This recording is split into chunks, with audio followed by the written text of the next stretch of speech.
Today, we're going to cover the IAFF election with Mahlon Mitchell and a critical resolution on forever chemicals in our gear.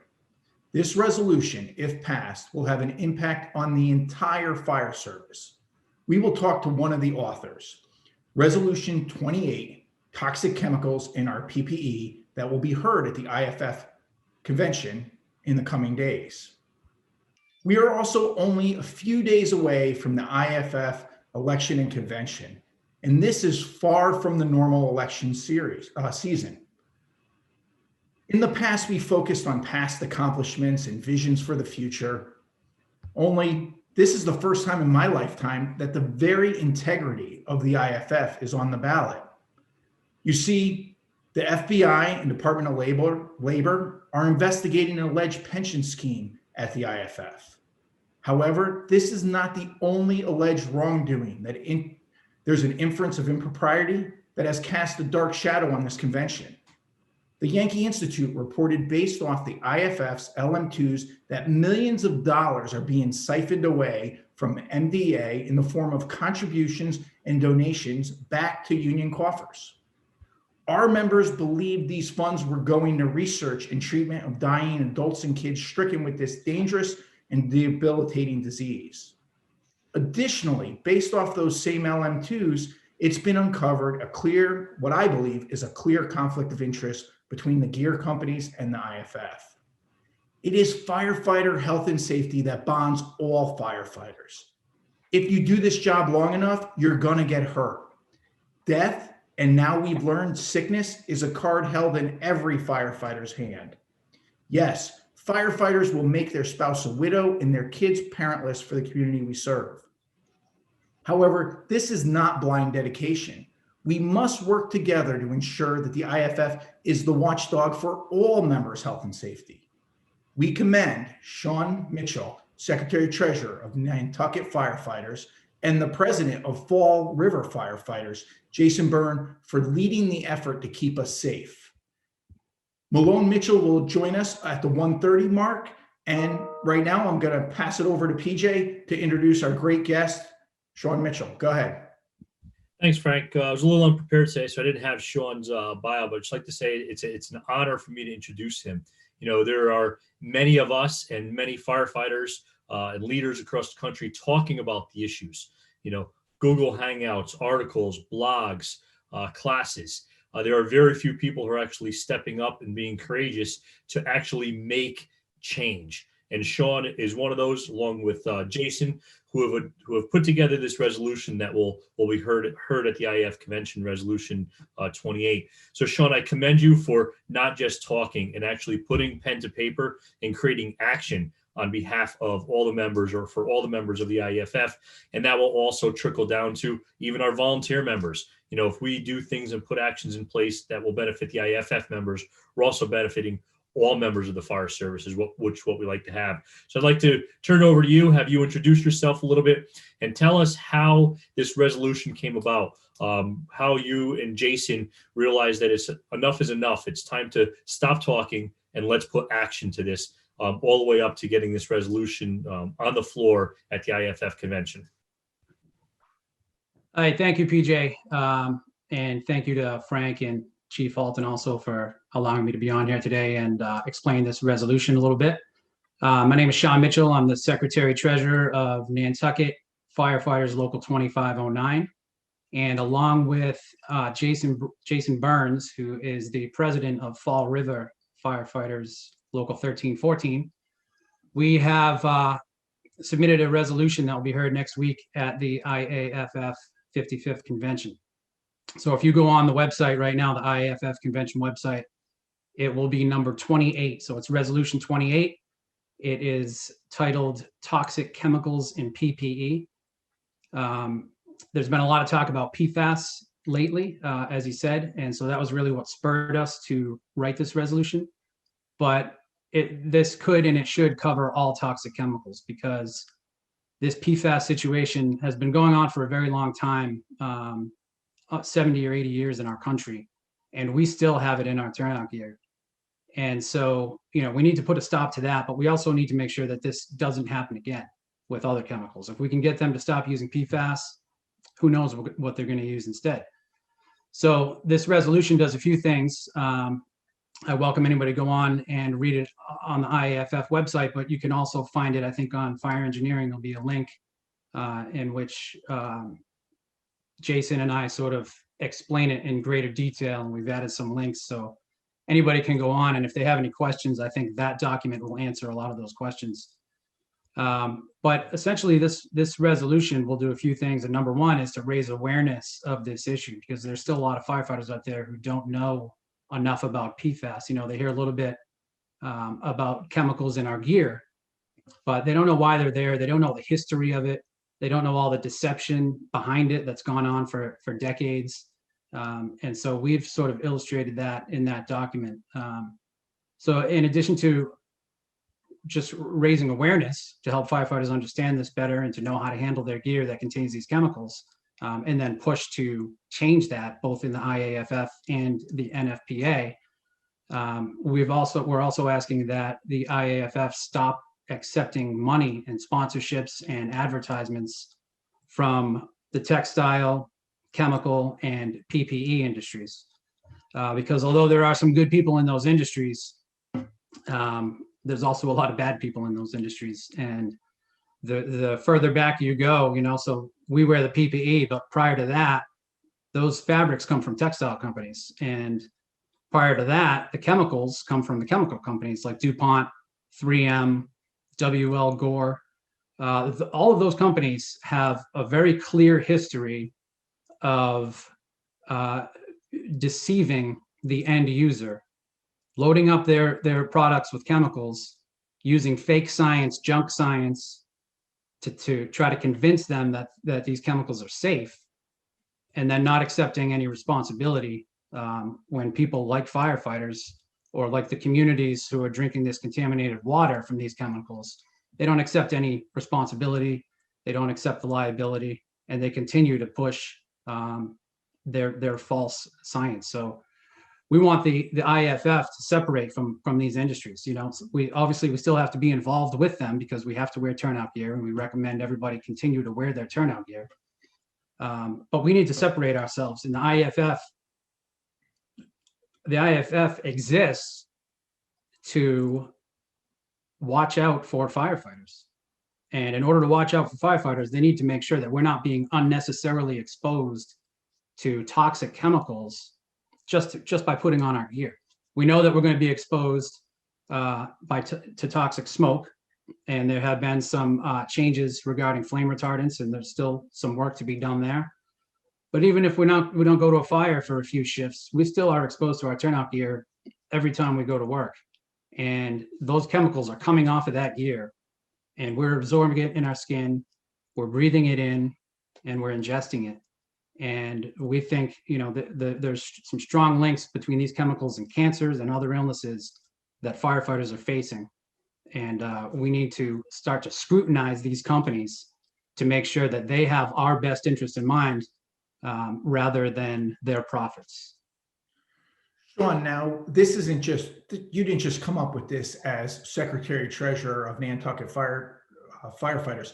This was based on real science by Graham Peasley from Notre Dame, where they were doing independent studies that determined that PFAS were on our gear and were shedding off them. Is that correct? That is correct. Yeah. So I sort of I've spent the last year researching this, which is what led to this resolution, and I sort of jumped in after a lot of work had already been done, and you know, I put my own research in with all of this other work that had been done for the few years prior. And that's what you find in this document with our resolution. But really, this was discovered back around 2016 or 2017 by Diane Cotter. And she's the one who eventually led to that study that you spoke of with Graham Peasley that did determine that all turnout gear is heavily fluorinated. So that means there is a lot of PFAS in the layers of our turnout gear. Prior to Graham Peasley's study, we weren't really sure because nobody really regulates these chemicals. The government doesn't. The NFPA knows that they're there because the people who create them sit on NFPA committees, so they know what's in the gear. The IAFF likely knew what was in the gear, but nobody was telling the firefighters. And in fact, the industry, especially the chemical industry, has been denying it and producing fake science, and that's sort of trickled down now to the textile companies and to the PPE manufacturers. All that fake science is being pushed to us, the end users. And now that we have some legitimate science that's from Graham Peasley and some other studies that are underway right now, we can push back and tell them that we know that these chemicals are there.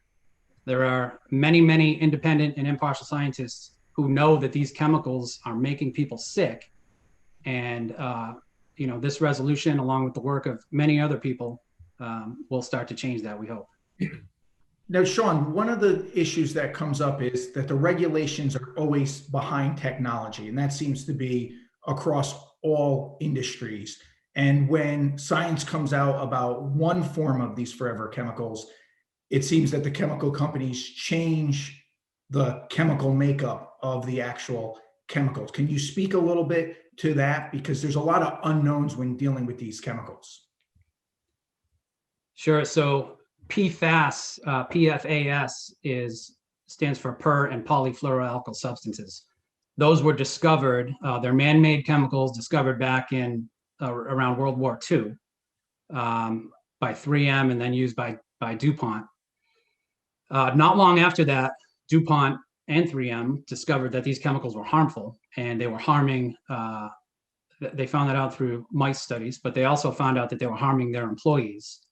But the problem is, rather than stop using it, they just continued to use it and didn't tell anybody. So their employees, they knew their employees were getting sick.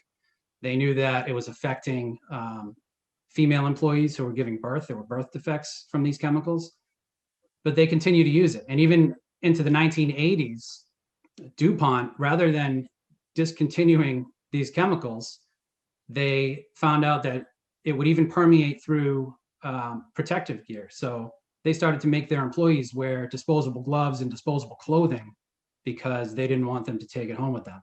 But they didn't tell anybody about this. They didn't tell the government. They didn't stop making it. They just took those precautions, at least finally, for their employees.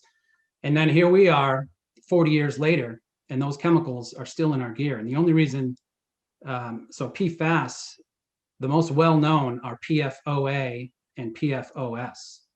And around 2006 or so, because of the work of Rob Balott, who I think you've had on your show, he discovered all of this in regard to DuPont. And through litigation, essentially was able to force them and 7 other major manufacturers of PFOA to start to phase it out. So they phased out PFOA, which is also known as C8, by 2016. So C8, instead of using C8, they just started using C6. So they knocked 2 carbons off. They use C6, which is another PFAS chemical. It behaves a little bit differently than C8, but it's not as well studied. So they're free to use it. And that's what our gear is made with today. But if you bought gear in 2015, it was made with PFOA, which is phased out. They couldn't make it with that today because it is linked to cancer. And nobody told us, if you're a firefighter still wearing that gear, you're going to wear that based on NFPA 1971 up to 10 years. You'll be wearing that gear until 2025 at least.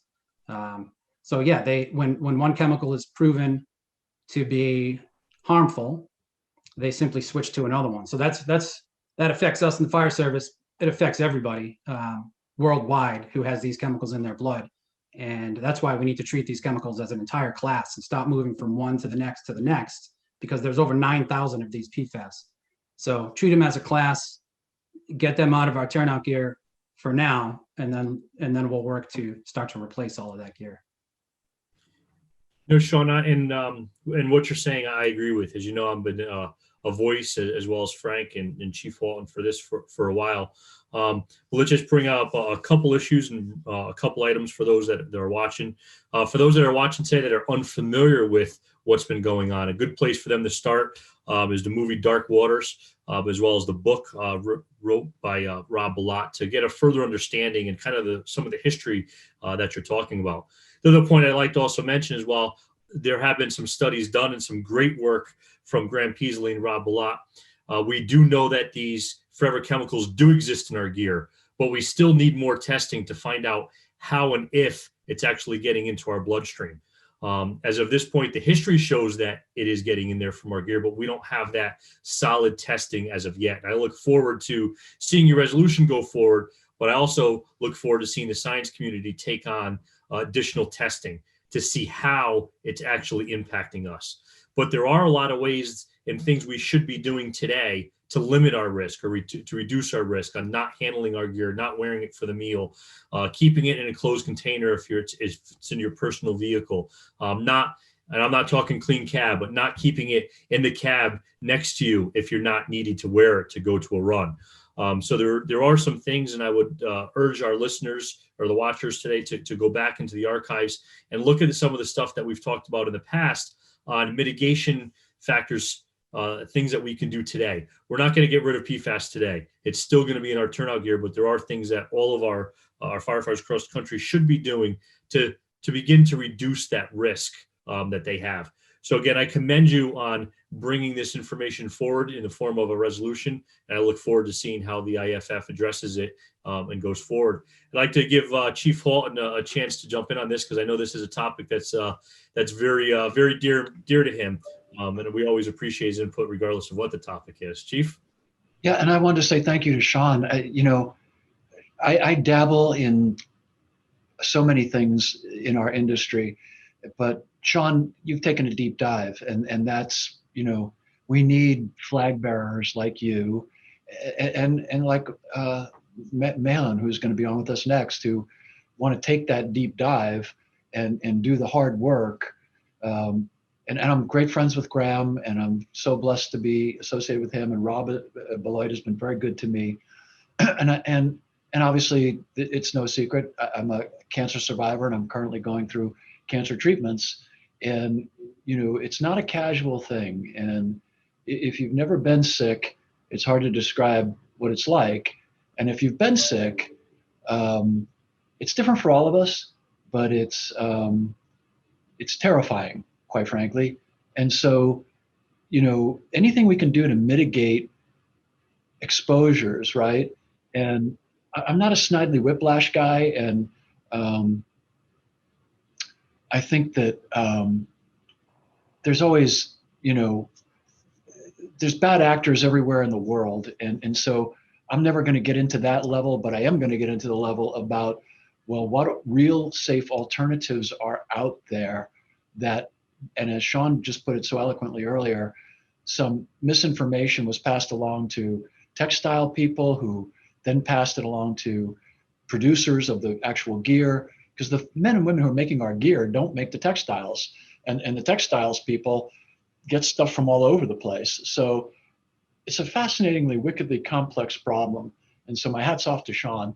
So that being said, Sean, I guess, and I know you're very interested in the issue at hand, but for alternatives, is there, what are you seeing out there on the horizon? Because the PFAS currently do a function, right? They're a moisture barrier. And there are things that I don't want firefighters' skin ever touching, like biohazards and other things like that. So they do serve a function, but so it's such a tough deal, correct?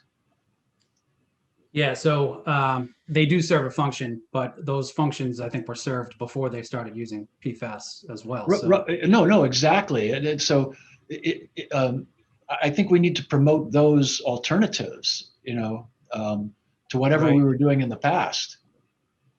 Yeah, so as far as alternatives, any turnout gear that meets NFPA 1971 and is certified to that standard contains PFAS chemicals.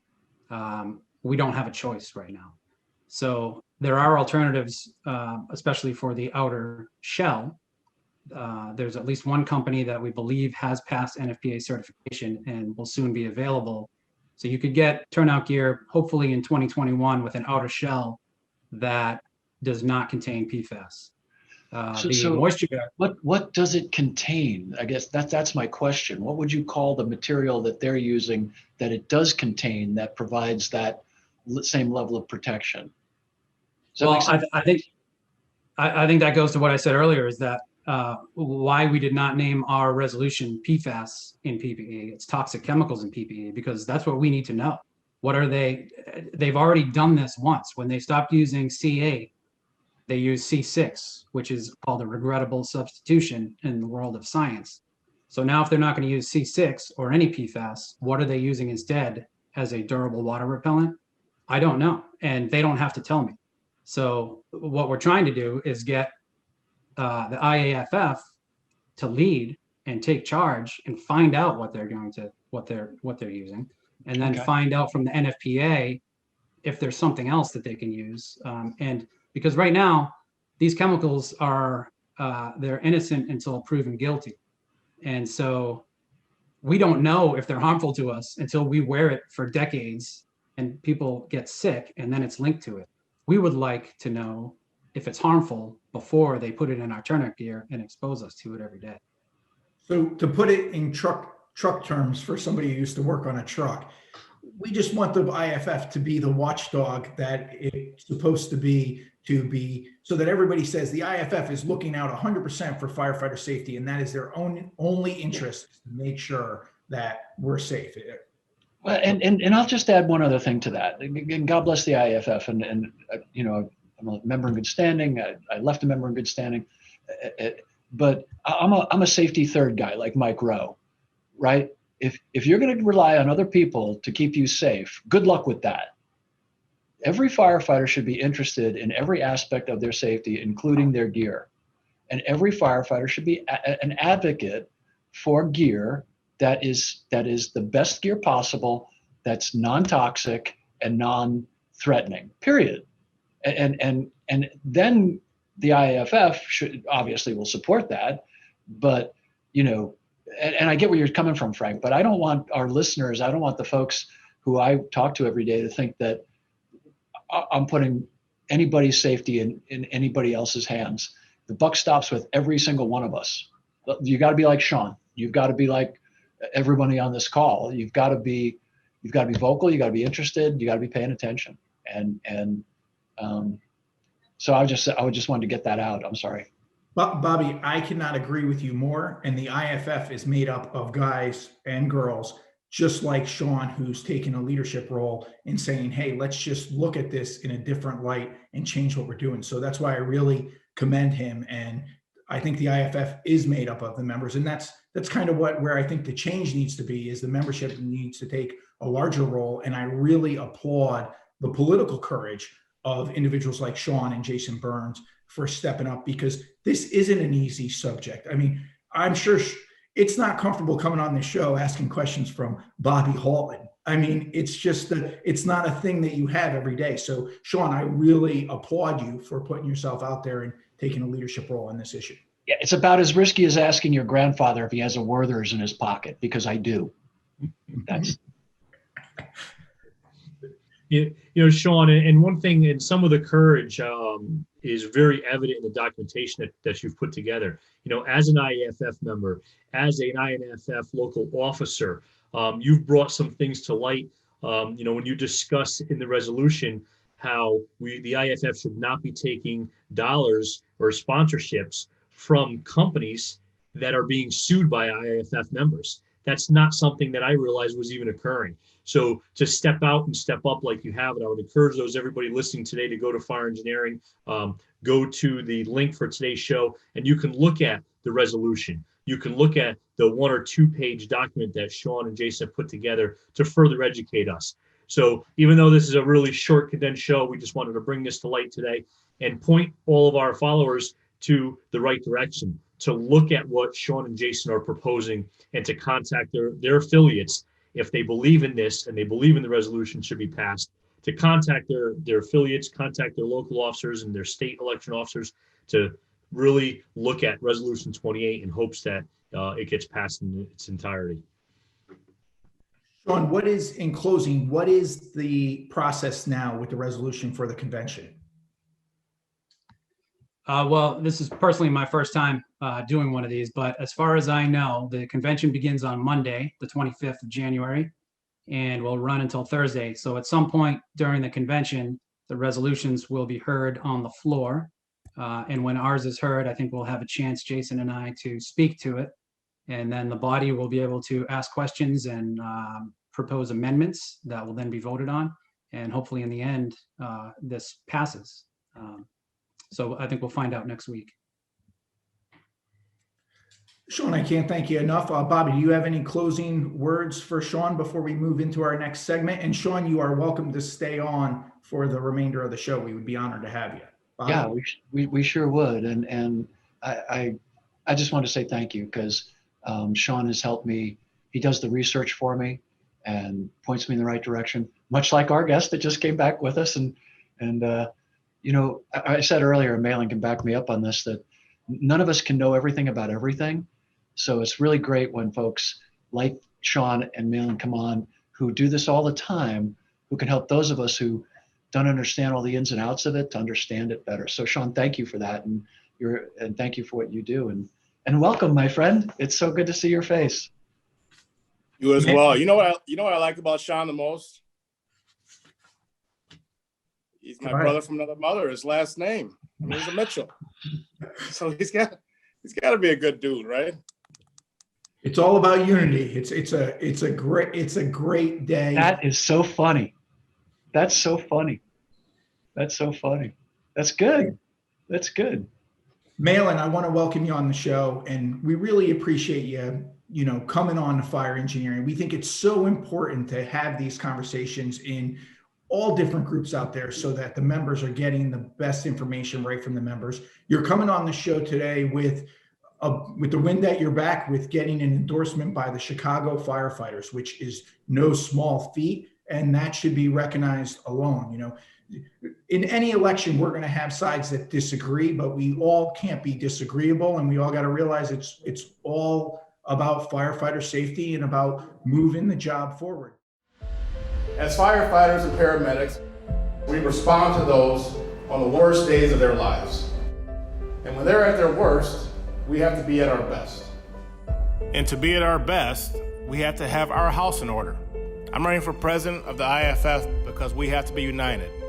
United for the future of this great union, for the future of our jobs, and the future of our families.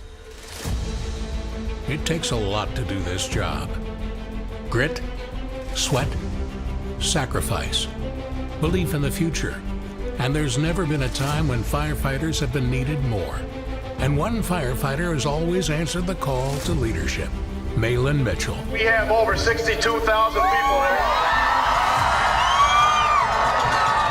Right now, they're trying to eliminate our voice. They're trying to desensitize us. They're trying to discredit us, and they're trying to defund us. And we cannot let that happen. I got my dream job when I turned 19 years old, and I never looked back. Firefighting is in my blood. It's in my family's blood. My older brother's a firefighter in Atlanta. My younger brother's a firefighter in St. Paul. One of our mantras is all hands working. Everybody on the scene is doing something to stabilize it, to make the lives of our community just hopefully a little bit better for that time.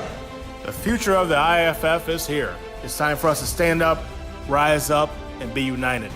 It's time for us to be strong. We can do it together, with all hands working, leaving no one behind as we do with firefighters. Never forget that together we rise. Mahlon Mitchell for IAFF General President. P.J., can you introduce our great guest today? Absolutely. First of all, Mahlon, thank you for joining us. We really appreciate you coming on the show, especially I'm sure your schedule's pretty busy right now, but to give all of our members a chance to hear directly from you and what your future vision is. So I'm just going to read a couple pieces from Mahlon's bio so we can familiarize themselves with him. Mahlon became a firefighter at a young age at 19 years old. He rose through the ranks to become lieutenant in Station 1 of Wisconsin's capital city of Madison, where he still serves and lives today with his wife, April, and 2 children. After serving on the local board of 311 for years, he was elected to president in 2011 of the Professional Firefighters of Wisconsin, Local 311 in 2014. He served as both a local president And as the youngest and first African-American to serve as president of PFFW, Mahlon knows how to lead in challenging times. He inherited a deeply divided association in the aftermath of the internal allegations of misconduct that split the union. Working with his team in Wisconsin, he took the reins and cut through the problems that were tearing the union apart. Now PFFW is united and stronger than ever. Sounds very similar to some of the things that Mahlon may be facing if he's elected in this upcoming election. As PFFW's president, he's been very instrumental in passing an infectious disease presumption law that covers our members if they contract a disease or disability on the job, as well as a bill which is very, very important to our membership that ensures the health insurance is covered for families and spouses of members who are killed in the line of duty, because all too often our members are killed or injured in the line of duty and our families are then not protected down the road. So Mahlon, first of all, I'd like to thank you for all of your hard work for the IAFF members that you've done for all these years. And I also appreciate your courage to kind of sit out there and really put down your guard and take a leadership role that is not going to be an easy role for whoever gets into the elected position. So I thank you for willing to step out there for all of us. Yeah, and thank you for that kind introduction. That was a good introduction. You must have got that from our website. Thanks for reading it just like we wrote it. So no, I appreciate the introduction. I actually appreciate being here. A lot of there were some folks that say, oh, I don't know if you want to go on Frank's show because he's probably not. You guys probably don't align too well politically. But to me, especially, and it's inauguration day. I don't think we planned this, but it is Wednesday. I know this is Hump Day Wednesday and Hump Day conversations, and I'm happy to be here. And we're probably not all going to agree, but that's what America's about. That's what the fire service is about, and that's what, as we all know, the Firehouse Kitchen Table is about. So I'm happy to be here and discuss the issues. Well, and I think that from my perspective, this conversation and what Mahlon just said is what America is truly about. It's about, I'm a man of the right, Mahlon's a man of the left, and we've worked together and known each other for about 10 years now, maybe 15 years. And we love each other. And I love Eddie. And just because you have a different worldview about topics that aren't life and death, and that aren't, good or bad or good or, evil or virtuous, that's fine. You know what I mean? Because on the topics that really matter, I can tell you right now that Mahlon Mitchell has got moral virtue, he's got character, he's got integrity. And anytime I've had to talk to him about anything, you've been straightforward with me. And very little that we do in the union is really politically charged, except when it comes to endorsing candidates, period. That's it. Yeah.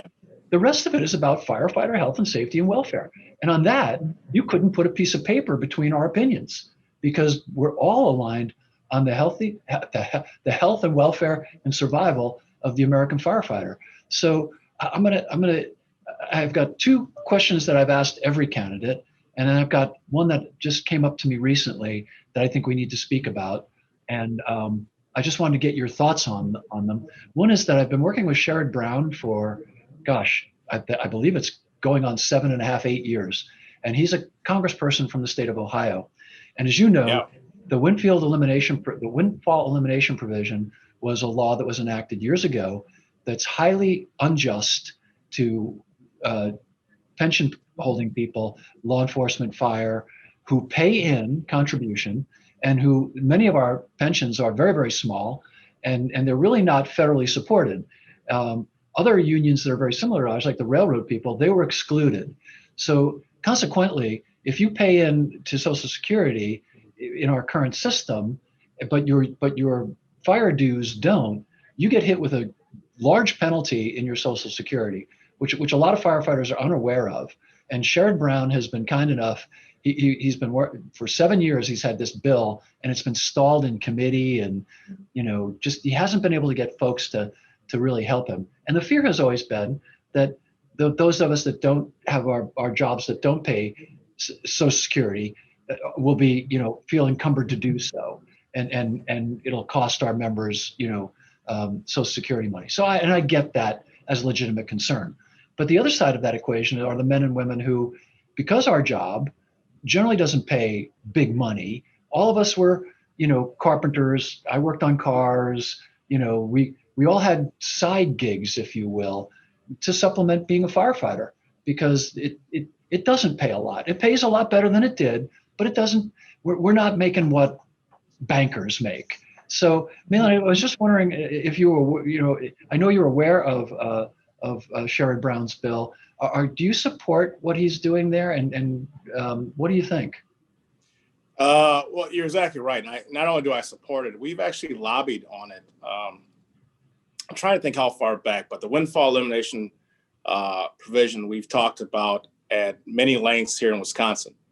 And I know that it was on the legislative agenda at the IAFF at one point. And I'm trying to go back and jog my memory what year it was. But I'll tell you, it's a bill that was actually, it's kind of like when bills are passed and it encompasses a lot of people, but then the fallout, because it's really made for federal employees, right? It's really made for a federal employee pension. You're exactly right, because when they retired, they looked like they were paupers. They looked like they've never earned a dime. So they got maximum benefits. But part of that, Mahlon, too, is that people don't understand, is that back when everything was paper and pencil. Today, it's all computer. Well, and 75% of our members don't pay into Social Security across the country. So when you talk about substantial earnings, and you talk about the WEP or the elimination, the provision, it's something that we need to change. And it's something I think, my opinion, we have a very small window here within the next 2 years in working with Congress, who should be friendly to firefighters, right? I mean, there were times even when it came to collective bargaining and us trying to get collective bargaining passed, the Democrats were actually in control when that didn't pass. I know. So we actually need, in my opinion, we have a 2-year window here to get things like WEP passed and getting us out of and passing Senator Brown's bill. Also passing Senator Brown's, he has another great bill that allows us to buy in the public safety officers, to buy in Medicare at age 55. I think that's a great bill that we should, and something, if you go on my website, shameless plug, mitchellforiaff.com. But if you go on my website, you'll see I talk about that bill among, as well as collective bargaining and things that we can get done. But to go to your question, Chief, yes, it's something that we should make sure that we get done. It's something that will benefit our members. And quite frankly, it treats us inappropriately when it comes to substantial earnings as well as our Social Security benefit. And so I think that would be something that would be on top of my list. And I think to Mahlon's point, and I support both of those bills that Senator Brown's proposing as well. We're not asking for anything we're not willing to pay for. We're not asking for benefits we didn't earn. Yeah. We're not asking to be treated any differently than any other citizen. That's all we're asking. If you never pay in, you're never going to get anything out. But if you're working 2 jobs or you retire and then work, you shouldn't be penalized in a way that no other citizen is, and so it's really disparate treatment. And hopefully, and thank you for that answer. It was very clear. May I ask my second question, Frank, or would you like someone else to go? So my second question is a little more nuanced, and I don't know that it really falls under IAFF policy, but during all of the summer and since COVID happened, I followed, Black Lives Matter and the Proud Boys, and I followed Oath Keepers, and I followed Antifa and all these different people to see what was going on, and all of them, I think, had whatever their motives were or whatnot, but none of them are letting up, you know what I mean, in any way. At least that's my assessment of them. So I think that civil unrest, if you will, is not something that's going away anytime soon. And Vice President Harris agrees with me. She said, just because, irrespective of who won, and she did, we can expect civil unrest to continue. So in the fire service, there's always been this great debate. Should we wear, body armor? I'm okay with places where it's really violent for our members to wear body armor. I'm okay with that. But then some folks want to take it a step further and have us armed. And I don't agree with that. And I know as the president of the IAFF, someone will ask you at some point, where you come down on it. And we've never been able to have that conversation. So I just wanted to get a feeling. I think that, and I get it, we're vulnerable if we show up first and we can't protect ourselves. But I think we put ourselves at even greater risk if bad guys think we have guns that they could take away from us because we don't use them every day. We're not trained in them. And if you're going to carry lethal force, you got to be willing to use it. You know what I mean? And I don't know, I couldn't as a firefighter, and I'm still a volunteer. Thank you very much. And I'm an old guy, and I'm still out there because I love it, and I live in a very rural community, and I would never imagine carrying a weapon with me to a fire call. I just couldn't do it. I couldn't do it. And I'm not against weapons. I'm a Second Amendment guy. I own guns, but I would never take a gun on a fire call. So how do you feel about that, Mahlon? That's a great question. You know, I'll tell you, I had a conversation with my chief just probably a month ago, and we were talking about ballistic vests and how we're putting on our clothing allowance to have a better ballistic vest than what we currently carry on our rigs right now. And he's for it. I'm okay. I'm for it, obviously. But I said I want to make sure that our ballistic vests don't look like what the cops are wearing. And he said, why? I said, well, because we don't want to be confused with them. Like, no, they do great work. Believe me, it's going to sound cliche, but many cops, I just talked to our local president here of the MPPO yesterday, and we're great friends. We get along, but we have a different function. And we're public safety, yes, but we have a different job. And they have lethal force that they can use. They carry guns, but I don't think we should. There was a debate, and I think we had this conversation at one convention. I think and I'm gonna get sideways here, but I think the resolution came maybe out of Miami area, but I don't want to say. I think it was Florida. But anyway, I know we had this conversation, this debate on the floor of the IAFF convention many years ago about firefighters carrying weapons. And we have some of our members here in Madison that want to carry weapons, those that are investigators and others. And I'm totally against it. I'm not against guns. I'm not against Second Amendment. I'm not against our members having guns. But I just think we get into a different realm of our job when we're carrying a firearm on our person. And we are there to help. We are there to assist. We have the capability of calling code 10, or we have the ability of calling, getting MPD or getting police there very quickly. And they have a different function than us. I couldn't agree with you more. I do not agree with us carrying guns at all, no time, anywhere. And if you want to carry a gun, I think you took the wrong civil service test. I couldn't agree with you more. And even on my rural volunteer job, our sheriff's department guarantees us same-day service. So oftentimes, we know where we're going. The people are armed. But I would rather take that risk than compromise our image, because the bad guys know, all we carry is our medical supplies. And if they want to take them from us, take them. You know what I mean? I'll put my hands up, you could take them. But thank you for answering that. And I appreciate it. And I'll yield the floor. Thanks, Chief. So, and then I went back to your campaign website, mitchellfryiaff.com, and you have a great video there. And something that stuck out in the very beginning of your video says we have to have our house in order, as you're talking about your campaign and your future as an IAFF executive officer. Today we have Sean Mitchell with us also, so I'd like to give you a chance to speak with him regarding Resolution 28. If you're elected, what will be your first steps that you will take to get the IAFF house in order, and how do you look upon Resolution 28? And what are your thoughts going forward with Resolution 28 being voted on, and also for Sean, who is one of the writers of that resolution? So that's a two-part question. First, our house in order means that we are actually taking care of our members. So when as a family, right, and we all have families, when we go on a vacation, we don't budget for the vacation first and then go on our vacation and then come back and say, okay, now can I pay our rent or our mortgage and pay our car note if we have one? We actually take care of the things that are essential and essential services of our own life, right? Paying our mortgage, our rent, my daughter's in college, make sure I have enough money to pay for her tuition. And then I pay for the things that are enhancements to life. And having our house in order is we have a $75 million budget at the IAFF. $54 million of that is per cap dues. I truly believe that our members should know where every dollar is being spent. And transparency is thrown around a lot. accountability is just almost a cliche now. It's like drinking water. But I truly believe that our members who pay the freight, and I'm a member, obviously, I still work on the line. And being a local president and a state president at the same time, I still currently serve in those two positions. It is imperative for us so that we don't have, we don't go into peril or demise if our members have to have trust in who we are and what we're doing.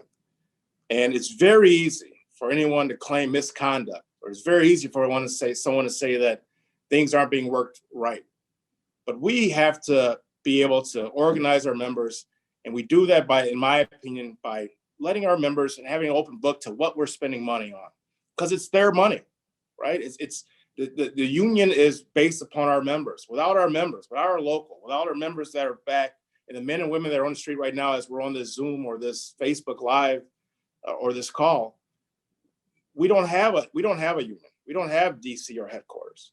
So I think, in my opinion, servant leadership, and no offense, I know a lot of you are chiefs, but a lot of times chiefs use this term servant leadership. And I don't think a lot of them know what the hell it means. Because servant leadership means that you are working on behalf, I've never been a chief, but for my opinion, that you're working on behalf of your employees or the members or the employees of your city or municipality. In my life, my job is I work on behalf right now for 4,000 firefighters across our state. That's my job. So they can ask me anything they want. And my job is to give them a direct, honest answer. And if things aren't going good financially, they should know that, because they're paying the freight for it. And if we're not having true general accepted accounting principles, they should know that. And if we run out of money in August and we have a yearly budget, they should know that. And if we're backfilling with investments and other dollars, they should know that. If we're borrowing money to pay for the pension at the IAFF, to fulfill the employer obligation, our members should know that. And it may be ugly, but I believe we solve it together. I believe servant leadership means that I'm there. I'm not going to DC if I'm fortunate enough to be our general president, be some big union boss. I'm going there to work on behalf of the membership. And true servant leadership is having member-oriented decisions. Every decision I would make at that level would be about the members, and it'd be about the team working with the 16 district vice presidents and the talented team that is there now and currently. I'm not thinking that we're all going to agree on everything, because we're not. But we all need to know where the hell we're going and how we're going to get there. And we do that together. And that's why I'm running for general president, because I believe we need a fresh start at the top. President Shapeberger is leaving, as you all know, and not seeking re-election. I think we need a fresh start at the top to get back to having member-oriented conversations. Talk about some of the things that Chief Halton and I just talked about as far as passing legislation to help our members, and not talking about all this BS that we've been talking about for the last year and a half. And to go to the second part of your question, brother. Brother Mitchell, yes, I agree with his resolution. I think PFAS is a very complicated issue that requires a very complicated attack. I think it's more than just one thing. I think we should hold manufacturers accountable. But I also don't think that we just cast judgment and cast judgment on manufacturers, because I'm not naive, actually. I don't think they set out to give us cancer. I don't think we sponsor their events, or they sponsor our events, and they knew that they were giving our firefighters cancer when it comes to PPE. We can get PFAS off our gear, and we should. 100% in agreement with that. But when we go in a burning building, there's PFAS all over the place. There's going to be burning materials that give us PFAS on our gear. Then do we go back and wash it? Some people do. And when we wash it, when we put in an extractor, does that take all the PFAS off? Science again, and engineering will tell. But I'm in 100% agreement that we should not be taking money from PPE or manufacturers that are not willing to change. They're not willing to actually get the toxins out of our gear now that the science is clear. I don't act like I'm not a scientist. I am not an engineer. I was an apparatus engineer. I was a driver on our job. We got that title, but I was not really an engineer. I was a driver, right? That's what we call it. And not a ladder, Frank. I'm an engine person. But anyway, because we actually put the fire out. You guys are fresh air firefighters. But anyway, I really believe that we need to work with these manufacturers. I don't believe, this is my opinion, DuPont, Morning Pride, Globe, and I know a lot of their executives, I think they sponsor a lot of you guys in fire engineering's. They're probably sponsoring this, right? I know they sponsor FDIC. I've been there. So I don't think they set out to give our members cancer.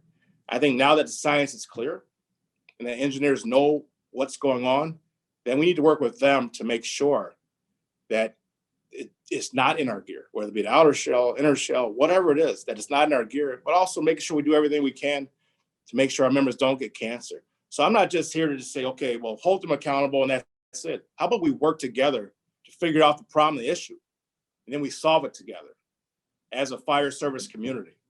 And as Chief Halton always says, as American Fire Service, I'm gonna put that to the Canadian Fire Service as well, because we represent two great countries. But how about we work together actually to solve the problem, as opposed to always casting dispersions and just saying, here's a problem, but I want to work on the solution to the problem. Well, and Mahlon, I always consider them the northern part. So The Northern American Fire. they always tease me. I said, I consider you guys are northern Americans. So, and I love the Canadians, but I'm an American firefighter. So, before Sean goes, I will echo what you said. I work with these folks. I know these folks. They're my friends. I don't think any of them ever would want to harm any firefighter intentionally or lie to us or any of that. Now, I don't know much about chemical companies, so I can't speak to them. I do know some folks at DuPont, and they've been very good to me, nice to me, but I'm not a chemist. I'm not an investigator. I'm not a criminal mind. And the people that I know cry when we lose someone, and they really mean it. They pray for us, and they really mean it. And they're trying to make the best protective gear they possibly can. And I honestly believe that. And I know that, I don't think I'm a naive person. I think I'm pretty savvy, and I'm a pretty good judge of character. And I've never met anybody that in the gear industry who hasn't been absolutely wonderful. And have I done stuff that unknowingly that's hurt myself or hurt others? Probably, but it was always unknowingly. And when it happens, I feel bad about it. No two ifs and ands or buts about it. But at the time, if I had known, I would have done something differently. So I really believe that. So thank you for saying that, Mahlon, and I echo what you said. And Sean, you have the floor. Thank you. And I don't mean any disrespect, but you're both are being naive. This is not new science. Can you hear me? Can you hear me? Yeah. Sorry. So as I said, I don't mean any disrespect. Both are being naive. Everything that you just said, both of you, is exactly what the industry would want you to say. This is not new science. The chemical companies and some of these manufacturers have known about this for decades. As I said earlier, they've known going back into the 60s, the 70s, the 80s, what these chemicals are doing. This is nothing new. And what both of you just said absolutely illustrates why we need this resolution to pass, because they have captured the fire service, and they've captured us so that people like you who have these strong voices in our positions of leadership will get on here and say that they don't mean any harm. They don't mean to give us cancer. I agree with that. What they mean to do is continue to make billions of dollars and not accept liability for the cancers that they have given us. And there's a clear history. You just have to put some research and some effort into it. But it's all there, and it's the same playbook that they use with tobacco, asbestos, and now they're doing it with PFAS, and it'll be something else in the future. And if we could say work together, that's fine. But just lost, I think we just lost Sean. So when as soon as he comes back, for some reason, we're having some technical. Well, can audio. Frank, do you mind if I respond to what he had to say? No, please do, man. Please. And just so we're clear, or at least that I'm clear, that I'm not saying that we shouldn't hold companies accountable. Because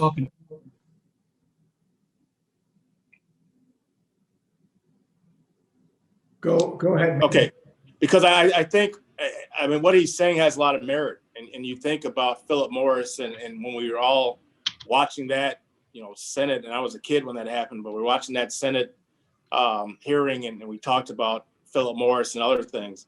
I agree with what Sean is saying. And I think we should hold people accountable because we understand that they're in the money-making business and they're going to do what's best for them to make money. But I also will say that when I say work together and work collaboratively, is that we have to wear gear to go on a fire. I mean, our foam is a great tool when used the right way. So we're not ever going to get away from wearing gear. You can stop smoking cigarettes, right? But we're going to wear gear and we should have the right gear. And I agree with Sean is saying like, hey, these companies should be held accountable. I'm okay with that. And I'm good with your resolution. And I'm good with the IAFF not taking any money from any toxic chemical manufacturer that's putting chemicals in our gear. But I also want to know what the solution is. And the solution is not, in my opinion, I mean, you can hold them accountable and take them to task and they can give millions of dollars to all the firefighters that have gotten cancer over the years, let's say. But we're still going to wear gear and we're still going to be running and burning buildings. So I would also talk about what is the solution and how do we get it done where whether it be an inner shell, an outer shell, you know more about it than I do, Brother Mitchell. And I'm not going to deny that, but I would actually get the IAFF in front of making sure that, yes, we're holding them accountable, but we're also in the front lines when it comes to how do we make the gear more safe for our members. Just one quick thing. You said when you compare it to smoking and tobacco, you're right. You don't have to smoke cigarettes. We have to wear gear that is made with toxic chemicals. We don't have a choice. I think that's what I was saying, is that we have to wear, so that's my point. We have to wear gear. So you actually compared to cigarettes first, and you talked about the manufacturers of cigarette manufacturers. I'm saying you can stop smoking cigarettes and you don't have to worry about what's happening to your body when it comes to cigarette. But we have to wear gear to go in a burning building is my point. So I think we're saying the same thing, just different. So maybe you misunderstood what I said, or maybe I dropped off there, but the comparison to tobacco is about the deception and the fake science and the creating doubt so that people come on and say, well, these are good people. They sponsor our events. That's how it's compared to tobacco. The comparison to smoking, I don't have to smoke, but as you said, I have to wear my gear. So yes, let's work toward a solution. But the solution is not to have a company like DuPont, who has a clear history of not giving a shit about how they have affected the environment and the humans on Earth, and have them come up on stage at a cancer summit and be praised by our General President and the Health and Safety Director of the IAFF, while there are people sitting in that audience watching at home who are suing DuPont for giving them cancer because of the chemicals that they're pumping into us. So that's the difference. I got you. So I did misunderstand you, brother, and I agree with that point. And Sean, just in all fairness to our guest, you cut out when you were speaking, so there was no way for him to hear your full thought. I am going to agree with our distinguished guests and Bobby Halton. I don't think I'm a big gun nut, but firefighters shouldn't be carrying guns. Working in the inner city for years, I used to look at my crew and say, "You guys good with going in?" And they would all say yes, because I didn't want anybody to bleed out while we're waiting for a cop, because it took the police some time to get there. So we would just go in. And the one language that everybody understands, whether you're in a Spanish-speaking neighborhood or wherever you are, is respect. And I think that if we arm firefighters, we're going to lose a lot of that respect. I never had an issue in the inner city. And yeah, you can, well, let's put it this way. The only person who ever pulled a gun on me in the inner city was a fire chief. So it wasn't on a call. So danger is everywhere. We have a dangerous job and we shouldn't be carrying guns. Mahlon, I do have one question, and this is a concern of mine, and I'm sure you've seen, I've been talking about it. It's pretty much my biggest pet peeve. And, I'll throw a rock at myself too here. I was one of those guys when we were collecting for MDA that had the helmet on running between cars. Completely dumb thing to do. Okay. So I was completely wrong, but I used to do it. And I used to tell people, all this money goes to MDA. And I know that MDA has administrative costs. I'm not naive, but all the money was going to MDA. And then we didn't find out from the IAFF. It wasn't like the IAFF had a press conference to say, we're getting millions of dollars each year kickback from the MDA, or they're giving us a donation or a contribution to do this. It was uncovered in a Department of Labor LM2 that the IAFF files with the Department of Labor, that millions of dollars is coming back to the IAFF from the MDA. And I want to make it perfectly clear. I believe in the charity. I think they do great work. Adults, kids are stricken with this horrible disease. And I'm glad that the IAFF takes a leadership role in supporting them. But the members that I talked to, we never even knew that the IAFF was getting back. We're not talking about sponsoring a golf tournament or a dinner. We're talking about millions of dollars. And it's between like $948,000 to $1.2 million over the course of years. And some years it's over $1 million in the same year. So I'd like you to kind of speak on that, because I think it's one of the questions that people have on their mind when supporting a charity. So, and I've heard a lot of talk about this and a lot of chatter about this, and it's warranted. But I'll tell you, here in Wisconsin, and what I've learned and what I know to be the truth, at least what I'm told, is that when we do fill the boot here in Madison, for instance, or across the state, that our 600 to 700, sometimes $1 million we raise here in Wisconsin, as a state body, stays in Wisconsin. And I'm told that the dollars, because I actually had a problem, quite frankly, with MDA when I first, because I actually come from the charity side of the shop when it comes to union activity. I was actually our burn camp director, which I know all of us in states have. Burn camp where we bring kids 7 to 17 in and have a burn camp a year. I was actually our burn camp director for 6 years and a counselor prior to that for 4 years, and helped be part of start our charitable organization here at Local 311. So MDA, I was not always a fan of actually MDA because I thought it was too big. And I thought, let's find a cure already. We've been at this since 1954. Let's get it done. But I've come to gain a better understanding. And there's no doubt in my mind that it takes money to raise money. We started a charitable foundation here in our state in 2013. I put together a working plan. We had $0 in the bank. Now we have close to $1 million in assets, but we have 2 full-time employees that are helping raise those assets to give money back out to our community. I believe that as firefighters and especially as unions, we need to be in our communities outside of the emergency. It's not only the right thing to do, but it helps us at the bargaining table as well for those that have collective bargaining. And actually helps even more for those that don't have collective bargaining. But to answer your point, Brother Frank, head on, I do not have all the facts on what the IAFF brings in by way of dollars above and beyond of what we raise, or the network that the MDA has. I do know that, again, it costs money to make money. There is a staff person, a liaison that works for the IAFF, that the IAFF, the MDA that pays for. I know that there is staff work that's being done when it comes to networking, when it comes to advertising to our members to, hey, get out, fill the boot. They tried to do a virtual last year. I don't think that went very well, but like, get out, fill the boot. Here's our charity of choice. Get out there, tell us whatever you need. I don't know if that goes to the point of when you're saying $600 to $1 million, I don't know if that expense rises to that level, but I can promise you this.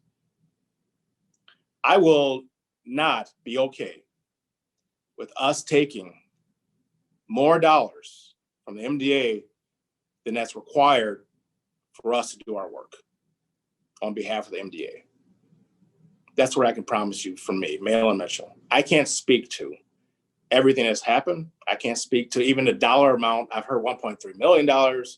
I've heard $1 million. I can tell you that any dollar that comes from the MDA will literally be only to provide and cover some administrative costs. And by the way, I think that we can cover some of that cost in our other dealings.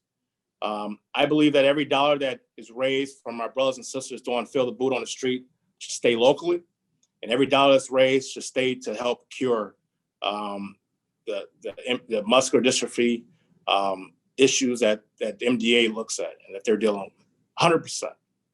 But there is, I will say, administratively, it does cost money to try to raise money.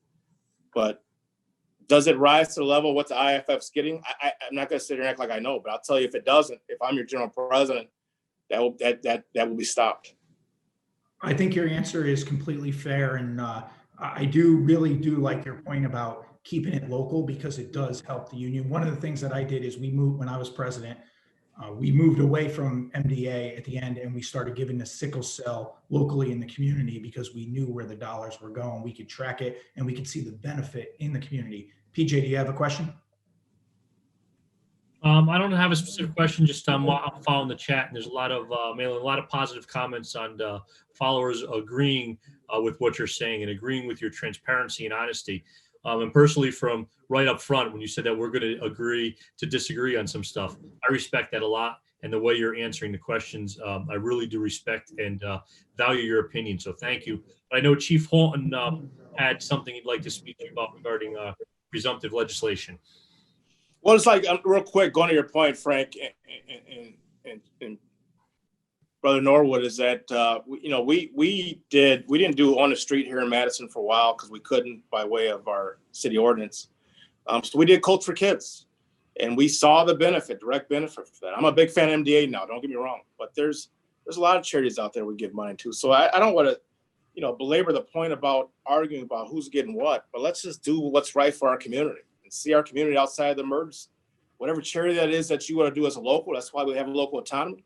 And as a state and provincial association, do that. There's nothing that requires you to do anything other than what you want to do. And like you just said, Brother Ricci, you said we did sickle cell because you saw a need in your community. So let's do that. Instead of it's always like back and forth. And what is actually getting done to help people? That's what I want to talk about. And that's what actually matters. And that's what we're about. So I'm not a pie in the sky. I'm not naive, but we have a lot of things that we can do. There's a lot of things that we can be a part of as firefighters and paramedics and EMS professionals. And in our profession, seeing our community outside of the emergency, to me, is so vitally important. And we need to get back to doing that, as opposed to, we need to handle the problems at the top, no doubt. But let's get back to helping our communities, because there's a lot of people that need help out there. So I've got two things. I'm just going to read a statement that came in from Joey Hayes, and he was very complimentary. He said, our job's to work together to design, to lessen potential exposures. And he talks about, providing gross decon, 2 sets of gear, all the stuff that I know Mahlon has worked for as long as I've known you in Wisconsin and throughout the country. So thank you, Joey, for joining in. So it kind of dovetails on the general discussion we've had so far, and two things that I've been, obviously WIP affects retirees mostly, but this affects all of us, and it's presumptive legislation. And presumptive legislation, I know, is state to state, but I just ran into this currently, so I'm kind of speaking, from my own recent experience. I'm currently in treatment. I'm midway through treatments for the current cancer I'm going through, and I still haven't been able to get an answer from my state about some of the presumptive issues related to it, which I find really interesting. And I know the IAFF, does everything it can, but even on our website, once you're no longer an active member, getting into our website is an act of God. You have to learn the secret handshake all over again, go through double-blind probation. So it's kind of hard to get in there. But would you ever be supportive of maybe supplying more support services to those that are going through it? I know we've got the Center for Excellence for Mental Health, and I know we do a lot with the Cancer Support Network, but going through like the presumptive bills for guys and gals around the country that get sick, is really tough. It's not a simple matter.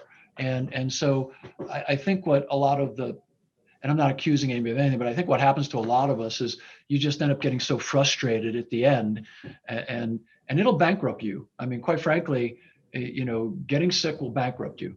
And so the presumptive laws kind of protect you, give you a cushion against bankruptcy, and which is really important. And so as we talk about all of these toxicity issues, Mahlon, would you ever be willing to work with some of the retirees, some of the cancer survivors, and others to maybe make the presumptive bills more navigable, and to maybe supply a little more support from the IAFF to those members who do find themselves either post active duty or active duty getting ill? The simple answer, Chief, is yes. And I think that word presumptive, actually, we have them here in Wisconsin. We have heart and lung, obviously, but we also have presumptive infectious disease, presumptive cancers, and there's a number of cancers that are listed within that presumption. But I think a lot of our members just think the presumption means that's a slam dunk. There's still, as you know, so much bureaucracy that goes on with that. There's still the state and municipality can still object to it. There's still lawyers, and for us, at least in the Department of Workforce Development and ETF, that are our state body that regulates our pension, that are still looking at it. You still need to have 2 doctors sign off on it. So the presumption is just there as protection to say that, instead of you having, I know I'm preaching to the choir here, but instead of you having the onus is on you as a member or an employee, but the onus is actually on the employer to combat it, as opposed to you having to signify the call that you had to where you actually get that cancer or TB or whatever. So it's not a slam dunk, and presumptives are very, very hard to navigate through. I get many of my members that, when it comes to duty, disability, and presumptives, that are very upset at the whole process. And I keep telling them, like, you guys, I didn't make this process. We're just trying to navigate through it. And it is very difficult, and it's very complex. And at the end of the day, it's almost at times, and they make it this way, right? Workers' comp and other places, they make it this way so that you do just give up. And you don't want to spend the time or the money of getting an attorney to try to make sure they back up the presumptive law. So I do think that's a place that the IAFF can help and give more resources to, so that we can have not just our active duty, but retirees as well. And those that are paying and those that aren't paying, it doesn't matter. I mean, if you're a 30-year member, you're not an active, retired active member, who cares? You still paid 30 years of dues. We should have the ability for members to have a site that they can go on and a place that they can go on. And we should have resources dispatched that will help our members and our local officers to be able to navigate through that process, because every state is different. That's why I also love state and provincial associations, because there's a lot of resources there normally that can help with navigating through those processes. Well, thank you for that answer. And oddly enough, I have to say thank you and turn off, because I've got to go for a radiation treatment of all things, right? And I'm going to be fine. Nobody lose their minds. I'm only the good die young, so I'm destined to live forever. So, right. Well, thank you for having me, and you stay safe and stay strong, brother. Yeah, and the rest of them are going to stay. But I just wanted everybody to know that I think the world of you. I love you. I think you're a great guy, and I think that you're just a wonderful human being, and one of the smartest guys I know. So I wish you tremendous luck, and I thank you so much for doing this, and for everything you've done and continue to do. So thank you for doing this. This was, this was wonderful, and thank you. And I know you're making me blush. Well, no, but it's all true. You can't tell, but no, and hey, and I love the other guys they're running too. Eddie and I are best friends. You know that we've been buddies for a long time. I love him. I've known him as long as I've known you, and so I told Mahlon earlier privately. I said, I'm so glad I don't have to vote. Because they're 2 wonderful men, and I think that that's a blessing for the membership, is that wonderful men are stepping up. Wonderful men and women are stepping up to take leadership roles, and we should be extremely grateful. And I'll mention one final thing before we go. An IAFF member was able to do the Pledge of Allegiance at the inauguration today, to lead the Pledge of Allegiance. She's a captain just outside of Atlanta. Fulton County. Her name is Fulton Andrea County. Hall. Andrea Hall. Yep, Yeah. we did the press release on her, and Tim Burns, thank you for sending that to us. But what a great thing for the fire service to have the Pledge of Allegiance led by one of our own, and that's, you talk about a cool thing to be able to put on your resume. I mean, like, duh. There's like, everybody says, "Oh, you're a fire chief." Yeah, you and 40,000 other guys. Or you're internship fire. Yeah, you and half a dozen other guys or a dozen other guys. Oh, you did the Pledge of Allegiance at somebody's inauguration? That's one person that can say that, man. And so God bless her, and God bless the new administration. I hope they're wonderfully successful. I hope they do God's work and keep America strong. And I know, and I'm sure they will. I think we've got, with all our flaws and all our warts, we're still the greatest country in the world. And if you don't believe me, ask the thousands and thousands of people who try to become Americans and try to get into America every year. No one's trying to get out. It's like the fire service. We all complain and nobody leaves. And even after we leave, well, it's like, even when we talked about, and maybe I said this earlier, but we talked about race relations and, civil unrest all across the country. I was on a call earlier today with a local, and they asked about civil unrest in our country. And I said, in the kitchen table, what we're talking about. I think you said earlier, I know we make up the best of America in the fire service, my opinion. We do. And the conversations we have at the kitchen table should be broadcasted around, because they're real, they're succinct. We come together. We're all different cultures for the most part. We're from all different areas. We all have different backgrounds, and we talk about things. We argue about things. We're like a family. I get uncles and cousins in Cleveland that I don't like at all, but they're my family, right? But when the tone goes off in the fire service, we all get up and do our jobs, and we do it together. That's what America should be about. The difference, I think, is that many of our political classes has forgotten it's about our shared humanity and our love for each other as human beings. Because at the end of the day, irrespective of how you approach a problem, it doesn't make you any less human. You know what I mean? Or any less vulnerable. And we're all so vulnerable. And we have to understand that and be kind and respectful. It doesn't mean we can't disagree completely. That's fine. But when you start casting aspersion or questioning somebody's morality, that's off limits. And firefighters never do that. We might look at each other and say, "Man, you're an idiot." You know what I mean? "Bobby, you're a dope." But we still love each other. You know what I mean? It's like, you're dopey about this issue. And Will Rogers said it best.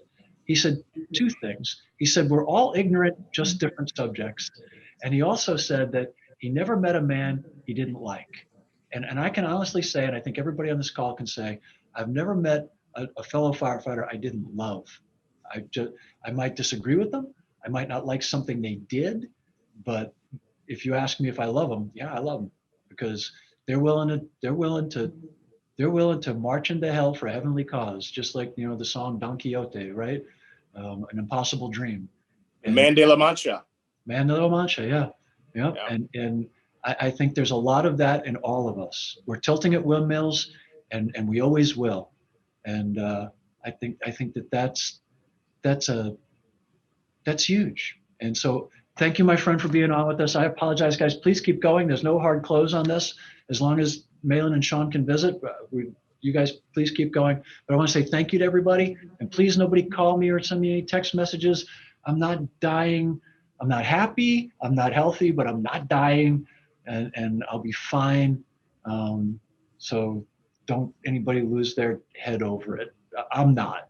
So if I'm not worried, nobody else should be worried.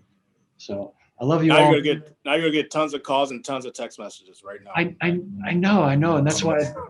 Yay. But after he signs off, we're gonna give out his number. No, please. Well, I always put it up there. Everybody has it. I'm just like you guys. I'll answer, but I'm fine. I'm sticking Drano up my butt, and you know what the cool thing is?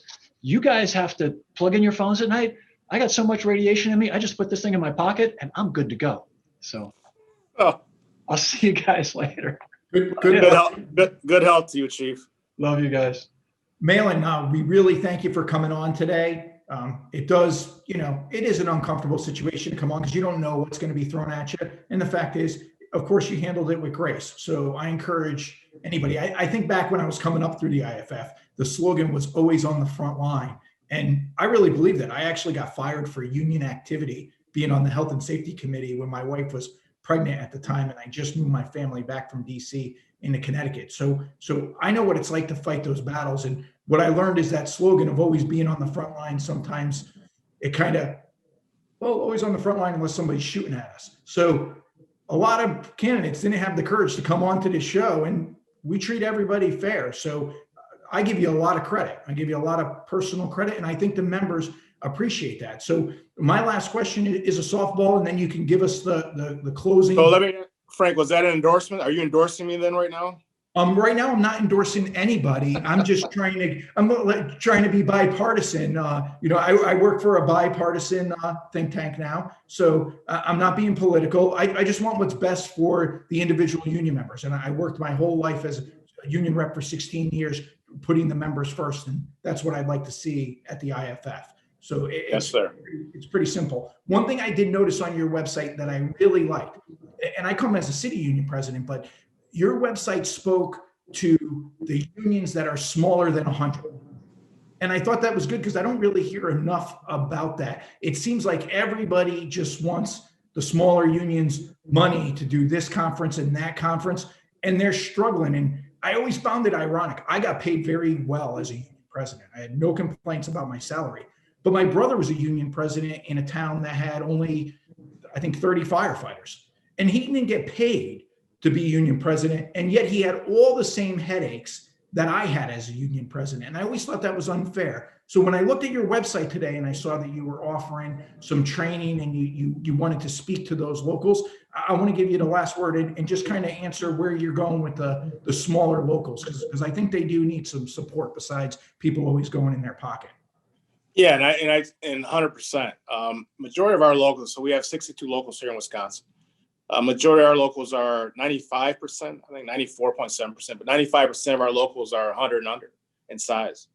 So we did a lot of things here in our state that I think that could translate to the IAFF, that I know could translate to the IAFF. Majority of locals in IAFF are 100 and under. But unfortunately, and it's nothing against larger locals because, obviously they have a lot of work, they have more headaches, but at the end of the day, we're all in this together. And a lot of that's a cliche, right? A lot of people are like, oh, we're all in this together. Well, everyone frickin' says that. But you think about it, our smaller locals need help. And it makes us all better. It makes all of our locals better. So some things we've done here in our state, we started a statewide PAC. I actually cut my salary. We gave $1 per member per month back to the membership. They in turn assessed themselves $1 per member per month. We started a statewide PAC that not only gives us money to give money to statewide elected officials, but we give money back to our locals. And our locals actually that need help in local, county, and referendum races. They're now able to not just have the money, but I started a political action team as well. We can dispatch almost like a strike team, right? To be able to go and give boots on the ground, as well as we can give funding to our locals when we have an asshole county exec or a jerk mayor, that we can go in and get them out, do what we can to start a referendum. We've had just in the last past election cycle, 2 smaller locals that we have, Beaver Dam and Grand Chute, which is right outside of Green Bay, to be able to hire firefighters. And that was because of the help we got from the IAFF, as well as the help that we can provide as a state association to help our locals of all different sizes. We've helped Milwaukee, our largest local 215. It's our largest local in Wisconsin. We've helped them with PAC dollars. We have a statewide conference that would have 40 or 50 members go. And all our states mostly have conferences. But we have an educational leadership conference that we would have 40 or 50 members go. I asked the question, why no one's coming? They said, well, we can't freaking afford it. It's $300 a pop. So we came back to the drawing board as an executive board. We made it free now for 2 members from every one of our locals to be able to come to the State Association Educational Leadership Conference and Political Conference. Now we get 240 up to 260 members. And all we did was raise some of our vendors' fees and trim some of the fat at the top. We used to have an annual convention. I thought like, okay, if the IAFF can do their work in 2 years, if the AFL-CIO can do their work in every 4 years, why can't we do our work every 2 years here in the state of Wisconsin? It saves 62 cents per cap per month per member. We went to a binary convention, obviously by a convention action resolution, and we gave 100% of that 62 cents back to our locals, every local. And that saved money for our locals. We started a program that would actually allow, if you come to our statewide educational conference, we have a scholarship program to pay for locals of 100 under size to go to the International Association of Firefighters ALTS program.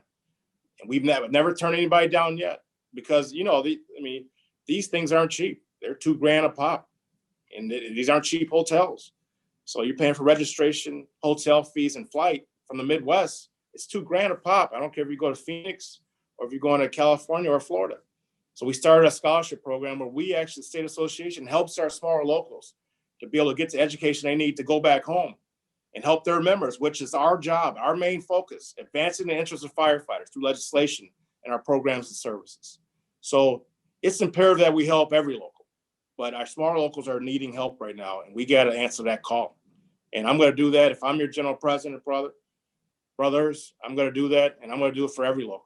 And no one's going to be left behind. Again, it sounds like a cliche, but you can ask folks here in Wisconsin and ask folks, the locals that I serve. It's not a cliche to me. It's real. The IAFF has changed my life.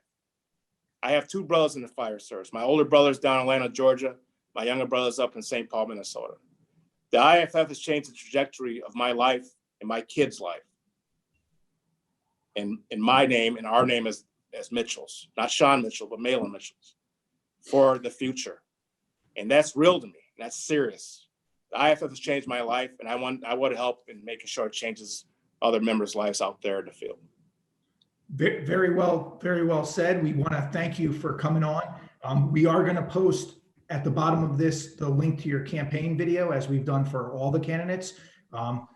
We really appreciate your time. We also want to advocate for Resolution 28. Am I correct, Sean? Resolution 28 on chemicals in our PPE. It's not just about the inference of impropriety with taking the money. It's about finding new options and educating our members. And again, Jason Burns was unable to be with us today, the president of Fall River. We appreciate his leadership and Sean Mitchell's leadership on this today. Mahlon, thumbs up, and see, it wasn't so bad.